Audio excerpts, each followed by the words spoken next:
go to Mumkey's Declassified. Is it the same one?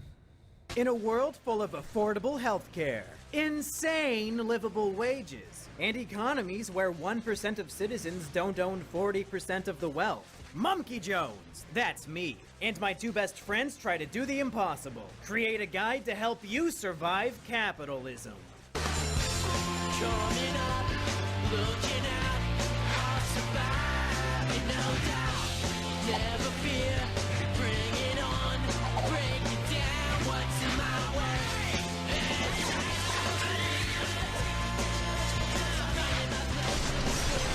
Mumkey's Declassified Capitalism Survival Guide. Your results may vary.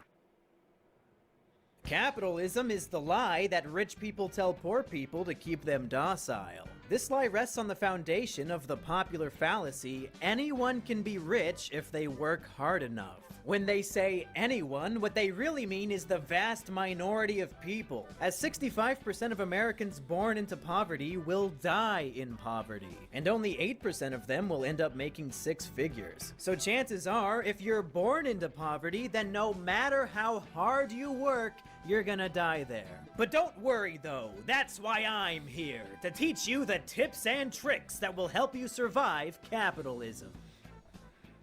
Chapter 1. Gambling. If you're born into poverty, one of the only ways you can become rich is by gambling. You might think that the best way to gamble your way into a higher social class would be by winning the lottery. But as it turns out, you only have a 1 in 175 million chance of hitting it big. That's why I recommend gambling in a high-stakes game that has a slightly higher chance of success. Going to college. Now, college is a big gamble. The average college graduate owes $37,000 in student loan debt. And there's no guarantee they'll find a job that reflects their level of education or even a job at all. In fact, 51% of college graduates end up in a job that doesn't even require their college degree. Plus, it takes the average college graduate 21 years to pay off their student debt. Wow, 21 years of debt just to be an assistant manager at Starbucks? What a waste of time and money! That's what you get for majoring in African chimpanzee studies, you stupid ape. At least I didn't suck my professor's cock just to get a B-, you disgusting fucking whore!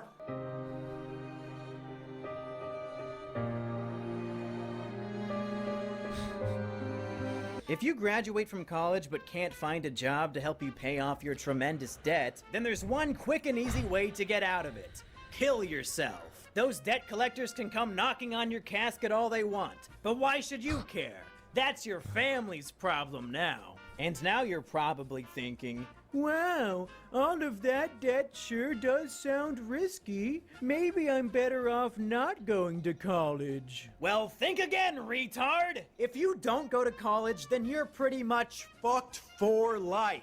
The value of a high school diploma has been on the decline for the last 40 years, and the average high school graduate earns almost half as much as those with a college degree. Wait, so if I don't go to college, then I'm fucked. And if I do go to college, then I'll have a massive financial burden, and there's a good chance I'll end up being fucked anyway?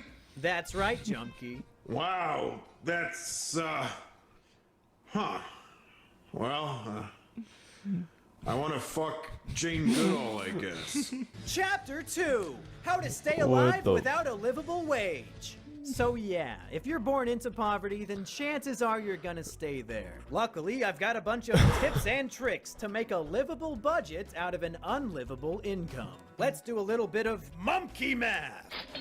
Realistically, your dumbass won't be able to get a decent low-skilled job because they all require 10 years of experience. So you'll be stuck working for minimum wage. The legal minimum wage in the United States is $7.25 per hour in most areas. So let's take that $7.25 times 40 hours a week minus about 30% for taxes, multiplied by 4, and that leaves you with about $812 per month.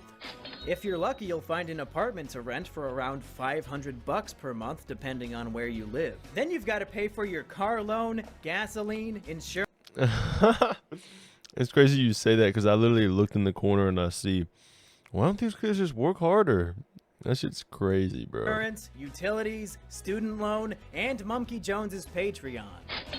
And that'll leave you with about negative $180 left for food. Meanwhile, Richie Big Bucks will be raking in 7 figures a month while sitting on his ass just because he was born into a wealthy family. But remember, capitalism is all about hard work. And clearly, Richie Big Bucks is working harder than you since he has more money. So maybe next time you're starving to death after clocking out from an 8-hour shift at the factory, you should consider working harder. Now you're probably thinking, but Mumkey, I need food to live. How am I supposed to survive on a food budget of negative $180? Well, don't worry. I'm a master of eating for free. Just follow these tips and tricks and you'll be eating like a true capitalist.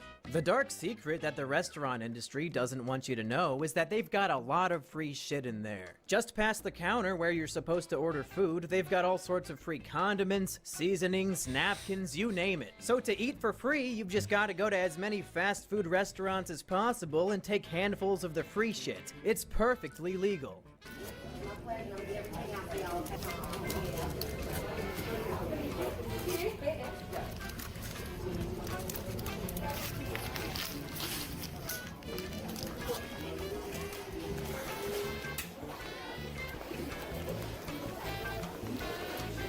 However, you probably don't want anybody to notice what you're doing because that would be extremely embarrassing. So you should try to dress as inconspicuously as possible. In hindsight, it was probably a mistake for me to wear my Kakashi jacket.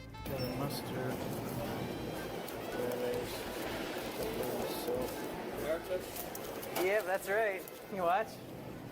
I won't be able to figure it out. Maybe. You ever finish it? It's like 10 years long. More than 20. Oh, yeah. Did you know that Naruto died?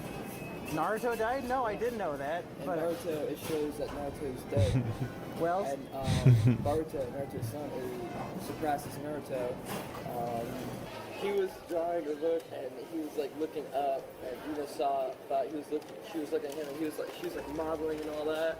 And it looks onto the picture what he was drawing. There was a trash can right next to her. And he was drawing. So she's doing all this modeling and stuff, and he was just drawing this trash can. yeah, it's funny.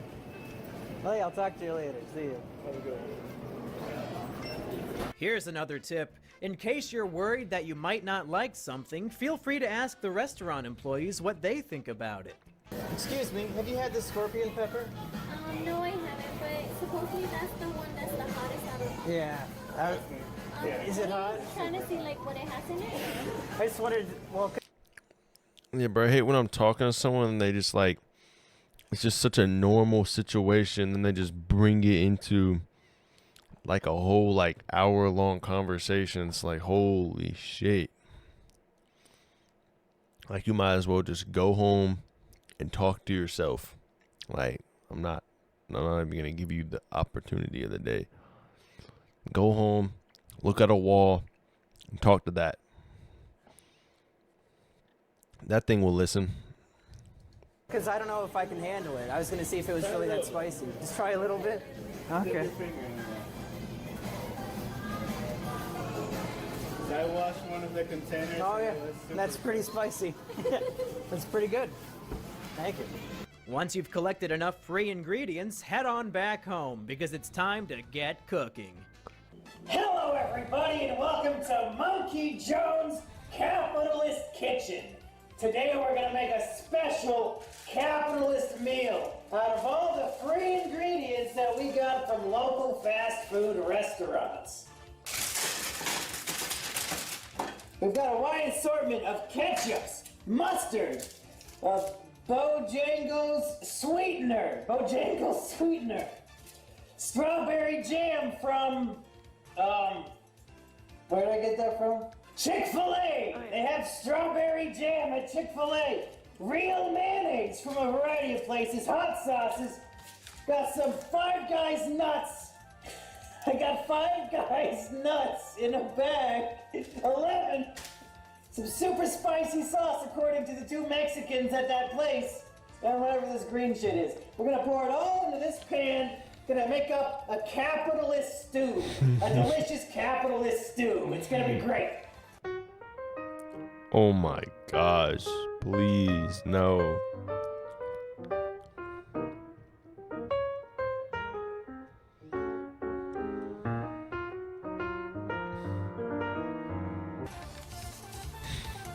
All right, once you got all your broth in the pot, you're gonna want to mix that up. Now come on in here and get a good shot of this mix. It's gonna look delicious, folks. You're gonna see a creamy vomit color form in the pot, and it's gonna get your appetite so ready to enjoy this delicious stew. Now that looks pretty stewy. So get up here. You want to get it all the way up to high, and you're gonna wait for that shit to boil, and that's when you'll add all your chunks. And those are gonna be some good chunks. Oh, fuck. God. Once you got a good boil going, you want to... Jesus Christ. Okay, you want to get your chunks in there without getting burned. There we go. That's some good chunky stuff. But go ahead and mix all that in with your boiling broth. Oh my gosh, he still has the peanuts, like the fucking shell on it, bro. I should do this at the end of like eating food, like all the excess shit I'd have. I'd be like, "Ooh, there's still a little bit of this." I'd mix it all up and then give it to someone. I was like a kid. We're well on our way to making the most delicious capitalist stew I've ever seen. And when you think it's been cooking long enough, you can take it off the heat and serve it to a loved one, but more likely to yourself. I mean, most of you probably don't have too many loved ones, you know what I'm saying? Oh boy.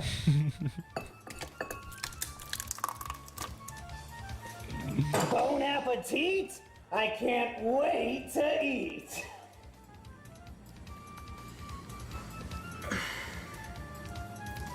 Oh boy, I can't wait to enjoy this capitalist meal. Let's get a completely free meal. Let's get a big old bite. Let's get a chunk in there. Got a big old peanut chunk. Oh my god. Yeah. Yeah.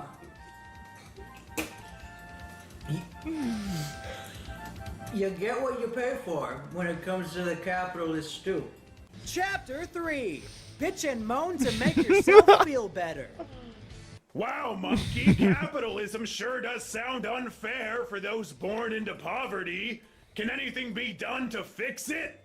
I'm glad you asked. And the answer is probably not. The rich are going to continue getting richer. The poor are going to continue to get poorer. And the capitalistic lie of the American dream will continue fooling the vast majority of the population until the end of time. But there are a few things you can do to make yourself feel better. For example, you can march on Wall Street. The best way to prove that you deserve to make more money is by sitting on the sidewalk doing absolutely nothing. Wow, you sure did show the rich elite. They definitely read your cute protest sign from all the way up in their private jets. Or you could support a presidential candidate that promises to help tackle wealth inequality. You'll just have to hope that the rich elite don't pay for his opponent to win. Oops. And finally, here's my favorite tip of all. A tip that will probably appear in all of my survival guides because it's just that good. Don't think about it. Sure, 1% of people owning 40% of a nation's wealth is absurd. And sure, many companies pay their employees an unlivable wage while the corporate fat cats rake in all of the money. But if you don't think about it, it won't bother you. Just keep living paycheck to paycheck, barely able to make ends meet while working your ass off at a job you hate while continuously being told that you're only poor because you don't work hard enough. Keep doing all of that, but also distract yourself by spending your free time watching YouTube videos and Netflix all day. If you just keep yourself constantly hypnotized by easily consumable media, then you won't even notice when the 1% ends up with 50% of the wealth, and then 60%, and then 70%. But who fucking cares? Because hey, season 2 of Stranger Things is up now. Yo, bro, that's crazy. That makes me look at things a lot differently, bro. Damn. Bro, this is like the best video I've seen in a minute. This video just told me how to really make it, bro. I'm just gonna eat whatever is laying around and bitch and moan and not, I don't know, bro. Just get distracted easily. But nah, I think lesson to be learned. There's no way. It's hard as fuck to become a millionaire though, but it's not impossible to be like up like $50,000 to $100,000 a year. If you can get $50,000 to $100,000 a year, that's hard as fuck to do. But when you get to that area, then you're just chilling. Like, I don't want to be like a multi-millionaire, but of course, you never know. Yeah, I can get unlimited nuts from Five Guys. Think about that, bro. How many unlimited nuts can Five Guys give, bro? That's crazy. And not even just that, too. Like, you could just steal. Like, you just go to your local grocery store and steal and do it until you get caught. It's whatever. It's a petty theft. Who cares? More importantly, steal from the people that people you don't like Walmart, Ingles, whatever, Publix. I sent you 3 of these. They are part of a series. LOL. Okay, bet.